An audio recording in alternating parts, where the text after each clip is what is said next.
Well, we had great numbers introduced today. We had a wonderful speech in front of great people in Detroit. They're mostly in the car business, and we're setting records in manufacturing. It's going very well. I think people appreciated what I had to say in terms of the numbers. So we're very happy about that. I'm going back to the White House now. We're going to look at the whole situation that's going on in Iran. Really bad stuff. Minnesota's going to have to take care of itself for a little while. We have tremendous theft and fraud going on in that state because you have an incompetent governor, grossly incompetent governor, and a corrupt governor. But we'll straighten that out. But Iran is on my mind when I see the kind of death that is happening over there, we think. So we're going to get some accurate numbers. I'll have it in about 20 minutes. We'll get some accurate numbers as to what's happening with regard to the killing. The killing looks like it's significant, but we don't know yet for certain. I'll know within 20 minutes. So, and we'll act accordingly. How can you ensure that U.S. airstrikes, if it comes to that, will have the result of protecting the protesters? Well, you never know, do you? You never know. Do you think it's... So far, my track record's been excellent, but you never know. Do you think it's going to be something kinetic like that, or more like cyber? Or well, I can't tell you that. I know exactly what it would be. We have to make a decision. Sir, but I can't be. Obviously, I can't be telling you. Timeline? Yeah, timeline. Sir, Jamie Dimon said today that it's not a great idea to be chipping away at the Fed's independence. Do you think Jamie Dimon's wrong about that? Yeah, I think it's fine what I'm doing. We have a bad Fed person. He was extended by Biden. And yeah, I think he's wrong. I think it's wrong. President, he's done a bad job. We should have lower rates. Jamie Dimon probably wants higher rates. Maybe he makes more money that way. Mr. President, Jamie Dimon also was talking about the 10% credit card. The House Speaker said that it could have negative side effects if it was imposed through Congress. Are you concerned about that? Have you talked to the House No, I'm Speaker not. I think that people that are paying 28% interest should be protected. We're talking about for a 1-year period, but when you have a bank, whether it's Jamie Dimon or anybody else, charging people 28, 32%, 30%, 31%, one case 35%, no, I'll help those people. That's all right. Mr. President, It's a 1 year, 10%. Let the people have a break. In your speech, you said that you're going to be cutting off funding for sanctuary cities on February 1st. That's right. What kind of funding? You'll see. It'll be significant. Mr. President, on healthcare, is there something that you can do with insurance companies to bring down premiums like you're doing with credit Yeah, I'm cards? going to meet with the insurance companies, but I want the money to go directly to the people. It's very simple.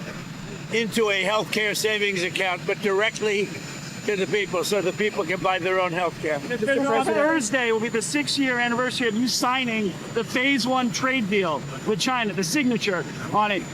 Would that deal open Chinese markets to U.S. goods? It protected intellectual property. Can we get back to that? Yeah, we can. We're doing very well with China. Have a great relationship with President Xi, as you obviously know.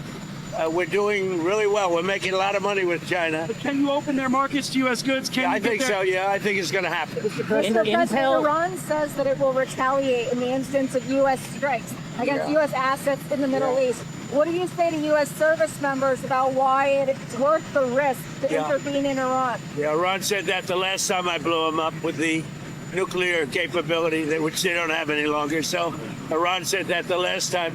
They better behave. The Intel stock is really high after you invested. Are you going to invest more in Intel? I like it. So, well, I don't know about Intel, but I'll invest more in other things. What other companies? As you know, Intel came to see me. They needed help.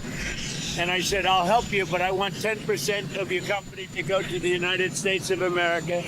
And we made, because of that deal, tens of billions of dollars. The stock went very up and very high, and we made tens of billions of dollars. They walked away and they gave us a lot of money, but they did a great deal for themselves because their stock has gone up. As soon as we went in, Apple went in, NVIDIA went in, a lot of smart people went in, they followed us. So yeah, we're doing that. We've done other of those deals. In Alaska, we did a deal where we got a big piece of a company where we were helping them to get a road. We're the only ones that could have done it. And we said, we want something out of the company for the United States of America, okay? So I believe in that. We have some other ones that we're looking at. I believe in that. If it's up to us, if they can't do it, without us. And then I say, well, we'll do it. If you were a private guy, you'd say, what do we get for doing it? Now, I don't want anything for myself. I want our country to be rich as hell. But with Intel, we made billions and billions of dollars, right? So, Mr. President, on Iran, do you have a message for the leaders currently of Iran? Yeah, the message is they've got to show humanity. They've got a big problem. And I hope they're not going to be killing people. And I'm going to have a report very soon. It would seem to me that they have been badly misbehaving, but that is not confirmed. Sir, you mentioned the 1980 hostage rescue effort that ended in disaster.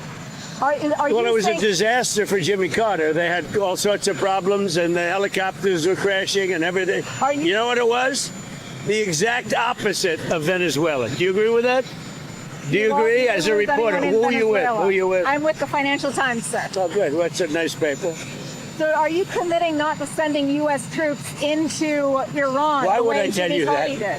Why would I? Mr. President, I don't talk about military strategy with a reporter, you know? Mr. President. Even though I do like the Financial Times.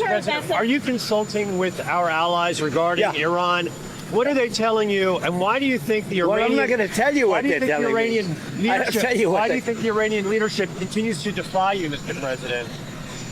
You think they are? Well, it's only been a couple of days. They continue to kill protesters. Well, they said that about Venezuela too. You know, it's only been a couple of days. They haven't defied me. They haven't done anything, as far as we're concerned. But it looks like they're killing a lot of people. But it has not been confirmed. I'll know very soon. Greenland, sir, the premier of Greenland said today, we prefer to stay with Denmark. Do you see that as the final Who said word? that? The premier of Greenland. Well, that's their problem. That's their problem. I disagree with them. I don't know who he is. Don't know anything about him. But that's going to be a big problem for him. do you want to see democracy in Iran? Ideally, I'd like to see it. But what we want to see is we don't want to see people killed. And we want to see a little bit of freedom for these people. These people have been living in hell for a long time. You know, that used to be a hell of a country. I have friends that used to invest in Iran. And they did well with their investments. It was a great place. The people were great. Even the leadership was good. And now it's living in hell. Thank you very much, everyone. Thank you, Mr. President. Subscribe to One India and never miss an update. Download the One India app now.